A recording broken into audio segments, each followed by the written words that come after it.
अभी हम पढ़ने जा रहे हैं क्लास 7 का chapter 3 am arithmetic mean. 8th में भी ये चैप्टर है, 9th में भी है थोड़ा बहुत ये चैप्टर डाटा हैंडलिंग के नाम से, और 10th में 1 नंबर का बोर्ड एग्जाम में क्वेश्चन आएगा एएम का। और ये पूरा चैप्टर 10th क्लास में स्टैटिस्टिक्स के नाम से है, और उसमें ये चैप्टर 6 से 8 नंबर का बोर्ड एग्जाम में आएगा। तो आज हम सिर्फ 7th क्लास का 1 नंबर का काम सीख लेते हैं जो 10th में आएगा, एवरेज। फिर उसके बाद जब 10th को पढ़ाएंगे तब देखिए, है ना। एवरेज, एवरेज कहते हैं इसको, क्या कहते हैं?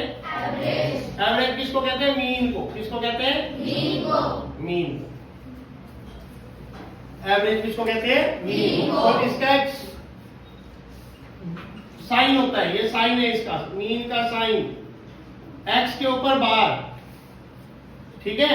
अब इसका फार्मूला क्या है? फार्मूला ये है x1 plus x2 plus x3 plus dot dot dot dot dot plus xn upon n upon n। अब सारी बात n को लिख देता हूं number of item, number of items. अब x1 मान लो, अब एग्जांपल ले लेता हूं मैं। एक एग्जांपल ये है कि 7th स्टैंडर्ड में 10 बच्चे हैं। कितने बच्चे हैं? 10। तो एक बच्चे की पॉकेट में ₹15 है, कोमा। एक बच्चे की पॉकेट में ₹25 है, कोमा। एक बच्चे की पॉकेट में ₹18 है। एक बच्चे की पॉकेट में ₹12 है। एक बच्चे की पॉकेट में ₹2 है। एक बच्चे की पॉकेट में ₹8 है। 1 2 3 4 5 6। अच्छा, एक बच्चे की पॉकेट में ₹5 है और एक बच्चे की पॉकेट में ₹15 है, ठीक है भाई। एक बच्चे की पॉकेट में ₹20 है। कितने हो गए? 1 2 3 4 5 6 7 8 9। एक बच्चे की पॉकेट में ₹30 है। आई बात समझ? अब ये सबकी पॉकेट में अलग अलग अमाउंट है। क्या है सबकी पॉकेट में? ये अलग अलग amount x1, x2, x3, x4, x5, x6, x7, x8, x9, x10 है। कितना है ये? x कौन है? बच्चे 7th क्लास की 10 बच्चे हैं, सबकी पॉकेट में अलग अलग अमाउंट है। तो मीन और एवरेज का क्या मतलब होता है? मीन और एवरेज का मतलब होता है सबकी पॉकेट में सेम अमाउंट आ जाए, सबकी पॉकेट में सेम अमाउंट आ जाए, तो उस बात को बोलते हैं एक्स बार, उस बात को बोलते हैं मीन, उस बात को बोलते हैं एवरेज। आई बात समझ नहीं आई? अब हम क्या करेंगे?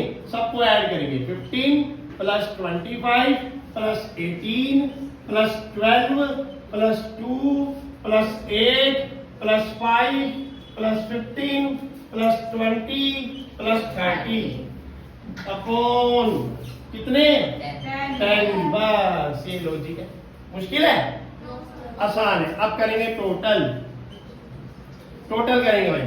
15 प्लस 25 40, 18 और 12 30, 40 और 30 70, 70 और 10 80, 80 और 20 100, 100 और 20 120, 120 और 20 150 अपॉन 0 0 कट गया। क्या आ गया आंसर?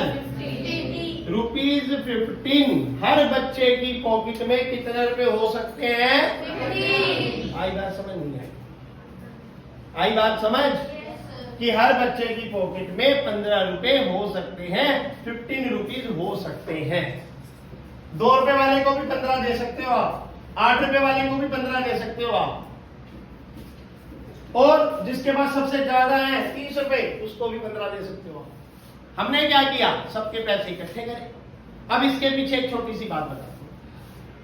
तुमने सोचा आज, आपका क्या नाम है? हाँ नहीं, पीछे वाले का, वो इंटेलिजेंट बच्चा है, राहुल। आयुष ने कहा आज मेरा बर्थडे है।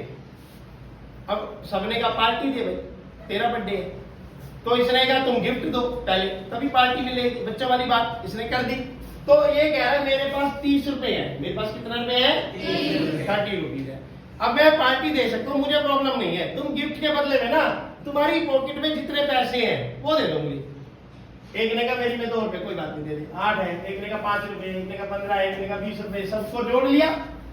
अब आयुष ने क्या देखा, 150 रुपए हो गए। अब हम 10 जने हैं तो सबको 15 रुपए का सामान खिला सकता है ये। अब क्या आएगा 15 रुपए में, एक समोसा आ जाएगा 10 रुपए का, और एक छोटी सी 5 रुपए की फ्रूटी भी आती है ना, हमारी दुकान यहाँ आस पड़ोस की दुकानों में मिलती है। तो टोटल हो गए 15 रुपए। तो कितने समोसे और कितनी फ्रूटी आ जाएगी, 10 समोसे और 10 फ्रूटी होगी पार्टी। हुई नहीं हुई, 150 रुपए इकट्ठे हो गए, 10 से डिवाइड कर दिया, हर बच्चे को 15 रुपए का स्नैक्स मिल गया, एक समोसा और एक फ्रूटी छोटी सी, 2 फ्रूटी बहुत है ना, 50-60 ml होती है उसमें, बहुत है, इतनी सब है ना, छोटी सी होती है। और नहीं आज तो चुस्की वाली आइसक्रीम आ रही है 5 रुपए की, चलो एक 5 रुपए की आइसक्रीम और एक 10 रुपए का समोसा, तब भी ये पार्टी दे सकता है। मतलब जरूरी नहीं है कि, मतलब कुल मिला के आपको ये पता लगाना कि एवरेज, मीन, एक्स बार। अब मैं बताता हूं इसका यूज भविष्य में कहां होता है, ये भी सुन लो। कंपनी में नौकरी करने आए लोग, ठीक है, एक छोटी सी फैक्ट्री है, उसमें नौकरी करने गए 10 लोग, किसी की सैलरी 8,000, किसी की 8,500, किसी की 7,000, किसी की 7200, किसी की 6800, 10 लोग थे, सबको जोड़ लिया, सारी सैलरियां जोड़कर 1 लाख बन गया। अब 10 से भाग कर दिया तो मालिक के लिए तो एवरेज आ गई ना, हर व्यक्ति को मैं 10,000 दे, चाहे किसी की 6800 है, चाहे किसी की 7200 है, क्वालिटी के हिसाब से, जिसके अंदर जो टैलेंट है, जिसके अंदर जो क्वालिटी है, उसके हिसाब से मैं किसी को 7500 दे रहा हूं, किसी को मैं 6200 दे रहा हूं, किसी को 7800 दे रहा हूं, किसी को 8100 दे रहा हूं, किसी को 8500 दे रहा हूं, ऐसे ही है। लेकिन टोटल मेरी सैलरी लोगों के पास कितनी जा रही है, 10 लोगों के पास 1 लाख, तो 1 लाख को किससे डिवाइड कर दूंगा, 10 से, क्योंकि 10 को दे रहा हूं, तो एक बंदे की एवरेज कितनी हो गई, तो सिर्फ मालिक को तो यह नहीं है मेरा 1 लाख जा रहा है, 10 बंदों का 10,000 पे एवरेज हो। अब चाहे किसी को कितना जा रहा है वो मैटर नहीं करता, समझे मेरी बात। एवरेज निकालने के लिए ये कंसेप्ट बनाया गया है, जिससे उसको पता चले कि मेरे को हर व्यक्ति से कम से कम 10-10 लाख का या 2-2, 3-3 लाख का काम लेना है, तब मैं 10,000 वसूल कर पाऊंगा ना। इस चीज को फ्यूचर में, इस चीज को समझने के लिए आपका ये कंसेप्ट बनाया गया है। अब आती है इसके अंदर एक दूसरी बात, रेंज। क्या बात आ गई, रेंज, समझिए। अब रेंज कैसे होती है भाई, रेंज जो इसमें सबसे हाईएस्ट नंबर है, हाईएस्ट रेंज तो मिल गया HR, कौन है बताओ, 30। हाँ, हाईएस्ट रेंज नहीं, हाईएस्ट वैल्यू। इसके बाद लोएस्ट वैल्यू, लोएस्ट वैल्यू कौन सी है, 2 है। रेंज क्या आ गई, रेंज आ गई highest volume minus lowest volume equal to 30 minus 2 equal to 20। ये रेंज आ गई।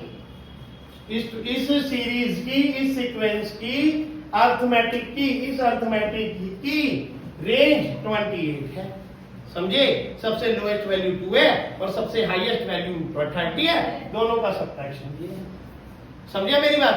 अब आगे चलो, एक और बात बता देता हूँ, एक और एग्जांपल दे देता हूँ। एक एग्जांपल ये दे दिया, मैंने सुबह अपने घर में 1.5 लीटर मिल्क लिया। कितना लिया, 1.5 लीटर मिल्क, करेक्ट। उसके बाद ये मॉर्निंग में लिया, किसमें लिया, ये मॉर्निंग में। इवनिंग में फिर लेता हूं मैं मिल्क, 2.5 लीटर लेता हूं। कितना लेता हूं, 2.5 लीटर मिल्क लेता हूं। टोटल 1 डे में कितना मिल्क ले रहा हूं, 4 लीटर 1 डे में। चलो एक काम करते हैं, मॉर्निंग इवनिंग हटा के डे 1 डे 2 कर लेते हैं।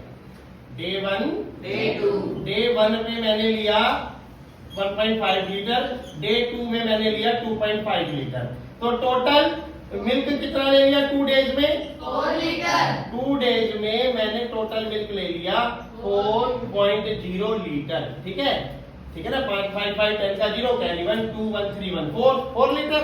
एवरेज क्या आ गई, अब एवरेज निकाल दो। एवरेज क्या आ गई भाई, 1.5 लीटर प्लस 2.5 लीटर डिवाइड किससे करेंगे, 2 से। 4 को किससे डिवाइड करेंगे, 2 से। 2 1 जा 2, 2 2 जा 4 इक्वल टू कितने लीटर, 2 लीटर। ये भी बात समझ आई है। मतलब मेरी एक दिन की एवरेज क्या आ गई, 2 दिन में मैंने एक दिन 1.5 लीटर लिया, एक दिन 2.5 लीटर लिया, दोनों को ऐड किया, 2 से डिवाइड किया, तो एक दिन की एवरेज क्या आ गई, 2 लीटर। आई बात समझ नहीं आई, क्लियर हो गया कंसेप्ट।